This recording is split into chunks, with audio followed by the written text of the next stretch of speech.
Hello guys, good evening. Quarterfinals of the World Cup are over and it is time to sum up what we saw. First of all, the first game of the second part was England against Norway, and it was a great game relatively to what we have to what we saw with France against Morocco and even Spain against Belgium. Uh, a lot of drama, uh, not a lot of drama, but some beautiful goals and some cancelled goal. But of course, it was a big matchup between between Harry Kane, one of the superstars of this tournament, one of the biggest strikers and the best one of the best players in the world right now, against Holland, uh, who is, if we compare the same, one of the biggest stars and one of the best strikers, and also one of the biggest names in football right now. Um, but the it was but who won? Who won between them? And sometimes when two players arguing or two people arguing, the third one taking. So this time it was Bellingham. He won this matchup. Yeah, beautiful game. Um Beautiful game of Jude Bellingham. Two goals. Um, great energy as always. Great attitude, and just he was there when England needed him the most.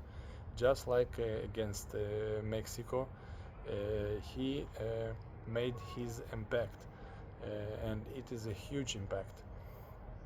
But what we have besides Jude Bellingham, we had not a very secure, not a good display from both of the goalkeepers. Orion Niland, Niland of Norway, the hero of the first of the game against Brazil. By me, he was the best player there, the best player of Norway, and he was the hero. He was his impact was bigger than the Holland's. But as I told you, we will see after the quarterfinals, and this what happened really. Unfortunately for the player, unfortunately for Norway, the game wasn't so bad he until he made a mistake, just like the substitute of Belgium, Leemans. Uh, he uh, uh, he got the he didn't took the strike so good. He hit it in front of him, and the first one who took it was Jude. So yeah, it was a really bad it was a really bad stop. Okay, he didn't manage to take the ball, and as it happens, one mistake from a goalkeeper, you can be a good goalkeeper all the time, all the game, but one mistake and it all gone, all forgotten. And yes, he knew about it. He didn't. He was devastated after the game. But there was a hero, and it was Jude. Besides 2 goals, he almost got the pass to goal. Um, yeah, he almost just a couple of minutes after he scored the first goal for England, and they got even with Norway. Um, Norway scored the first one, and it wasn't Holland, and it wasn't Edegard. So when Jude scored the goal after a couple of minutes, he had a great pass to Harry, but he was offside, and it was really nice, really nice. And just after they understood it was offside, you saw how Jude reacted, and I think this is the biggest story in this England team, this England performance. Uh, when uh, uh, when a man, when a striker who suffering so much for his teammate that didn't score, you can tell that everything is good with this national team, with this team, and everything is good when these two strikers, this duo, is working so well and working for one for another. Just just beautiful to watch from a fan view, from a spectator. Uh, but besides those two, I want to emphasize another player. I think most of the players are great. The team working okay, at least by the energy, by the strongest of their mentality. But there are three players that are key to this squad, and of course Jude and Kane, but also Gordon. Gordon making a huge impact.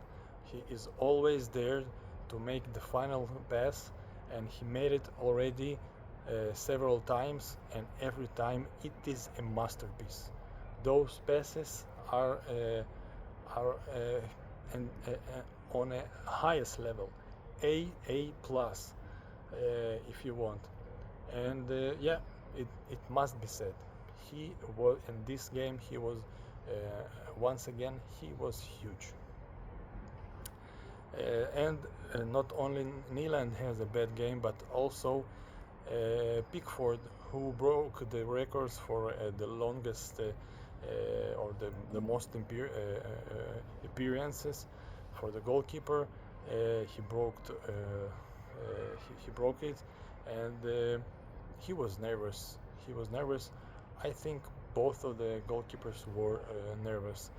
You could see it on them. But from one side, it was a huge mistake. But from the other side, it was just some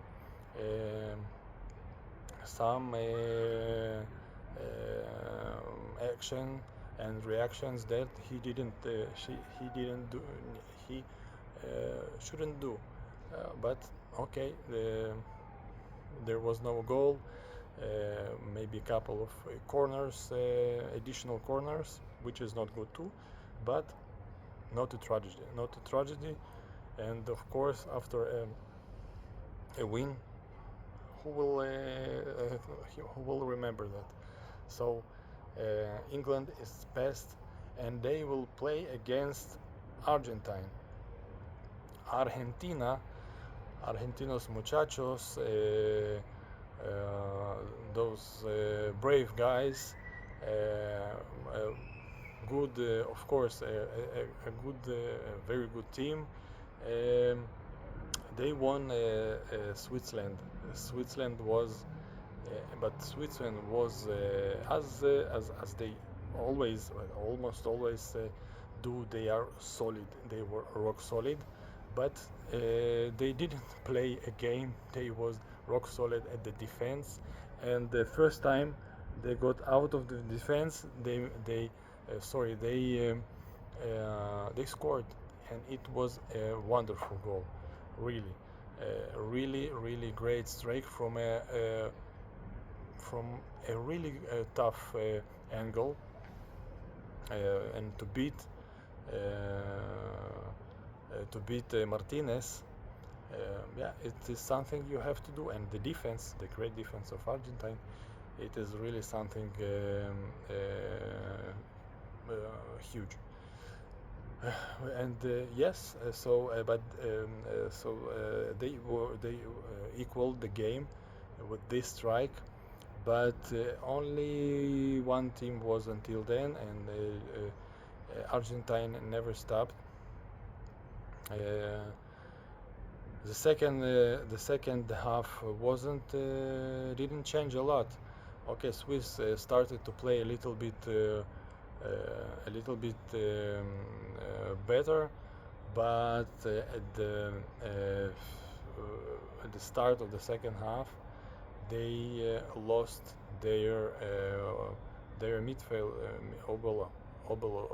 the midfielder, who made such a big um, such a big such a dramatic fall with nobody touching him. It was miserable. It was disgusting, really, so disgusting. The player is a big guy with the big qualities.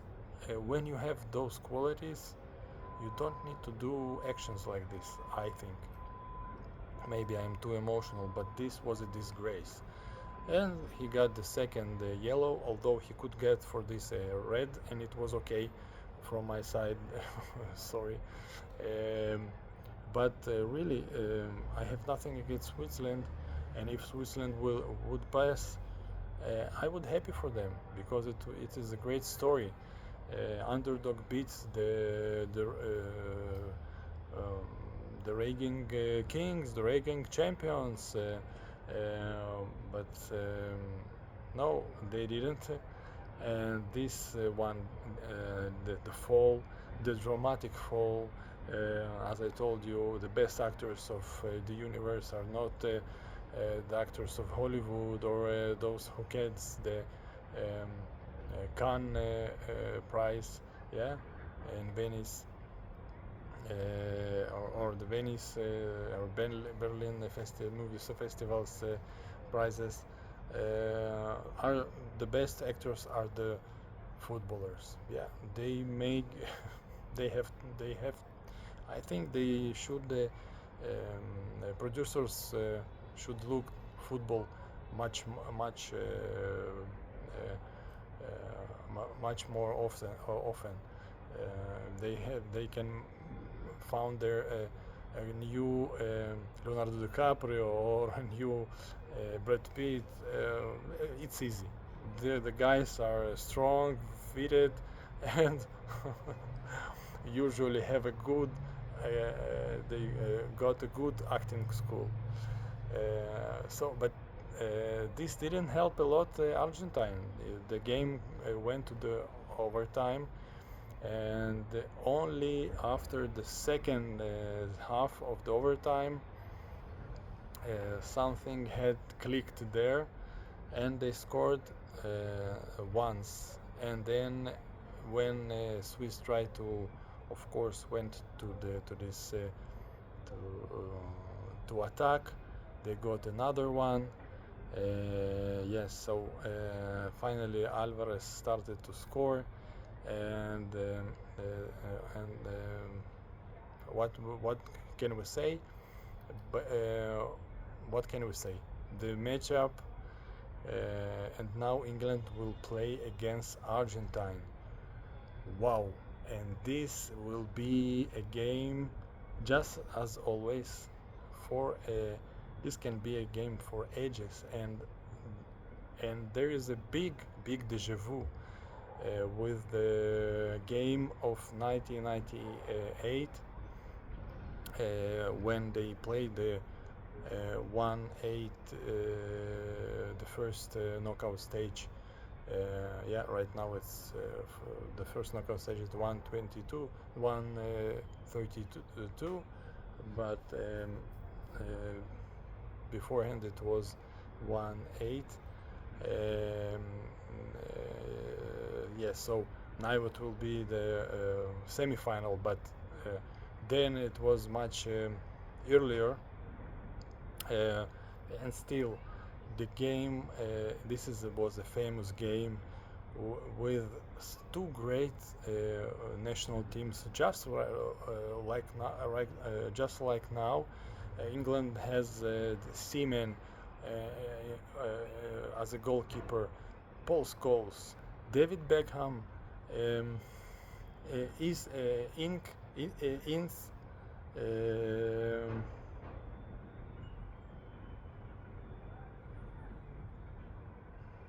I must forget. Teddy Sheringham. Yeah. And others. This was a great national team. And from the other side, Veron, Batistuta, and Crespo, just at the start of his career, Zanetti, who scored a goal, and it was a great game. Really, it started with, and oh, I forgot Owen who scored the goal. So the game started with the great goal of Owen, and it was Owen just did what Maradona did to England. Of course, I'm overreacting, but the game, the goal was great. Owen was at the peak. He was very young, but he was already at his showing the highest level, and it was really really. I enjoyed to watch this game with such a qualities in attack, and the defenders, the whole the goalkeepers. It was a huge, really big game, which finished 2-2, and yeah, and the penalties. England. England has. England was defeated by Argentina after the penalties, and another great or another big memory from this match was that Beckham was sent off because he just let his emotion got away after a collision with Diego Simeone. By the way, the captain of Argentina was Diego Simeone. Yes, the big Atletico Madrid coach, the one and only, the big heart, Diego Simeone. He made his dirty move, I guess. And Beckham, yeah, just like at the neighborhood, sent his leg. I don't think it was a red card, but then the laws was different. If you deliberately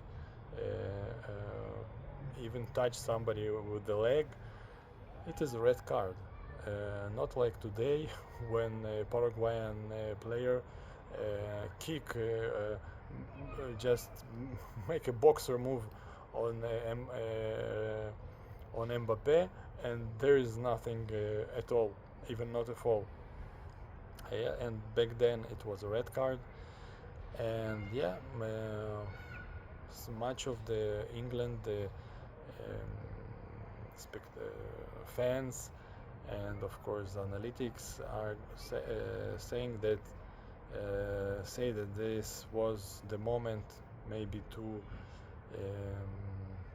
that if Beckham wouldn't do what he did and wouldn't send off, the game could be ended in other way. Yeah, England was better.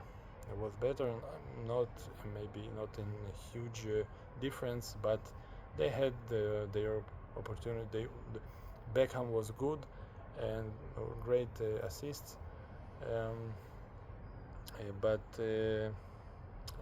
we don't know. So right now, when Beckham was watching the game of England, I think he has something in his mind, and maybe there will be a redemption in the semifinals without him. But for him, as a spectator, as a fan, of course, of his national team, although he living in Miami for a long time. Um, Still, it will be something if England will win, will make a revenge, some kind of revenge.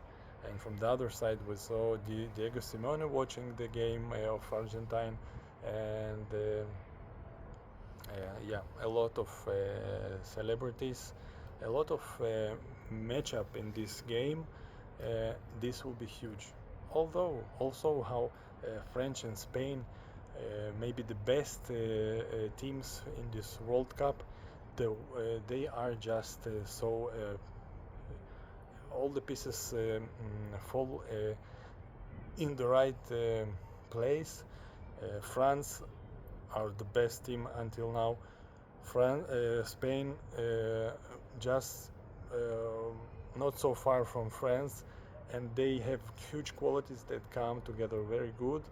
Um, the big names are playing, not only the big names, but everybody playing. Everybody knows their role. There is good substitutes in Spain, at least. And from the other side, a really emotional game of England against Argentine, but England is still not 100%. Yeah, they have they can control the match, but they don't have the sting sometimes. And when and sometimes they lose. Okay, as was the first half against Norway. So they was controlling the game, but then after a couple of just a couple of minutes of high intensity of Norway, they scored, and then England lost. The second half was almost all Norway, so they are still they're in a good position. Yeah, they're mentally great, solid, and everything, but they're still finding themselves. And Argentine, okay, they have they almost they had so much effort against Cabo Verde. They have so much effort against Egypt. They have another thriller against Switzerland. They always they always winning after the drama, and this says something about the national team. From the one side, they are mentally they are strongest. They are in the best shape, but when you always win by uh, by um, by a chance or by in the last minutes or after a mistake of a referee or by winning only 2-1 at the last minutes against the national team that was playing good, but this is their first World Cup, and they only got there because FIFA decided to extend the list, okay, the amount of national teams. Uh, not A lot of things not working, or not working well, not working as they should do. So I think they don't deserve from all four teams. They do not deserve to be at the finals. They got to their top, they had they met groups that teams that were a level or two behind them, and um, that's why they managed to win. But now when they meet a top class national team like England, um, they're, they the odds are against them. But it's a football, and you cannot say 100%. This is just what should be because of the statistics. But as I told you, this is a déjà vu, and let's see. Maybe the history always there is always like a circle in a history. Yeah, and it always repeats itself. Let's see if the result will repeat itself too. And from the other side, let's see if France is really the best team, or Spain has something to show to us, something to surprise us. We will see together. Thank you for watching.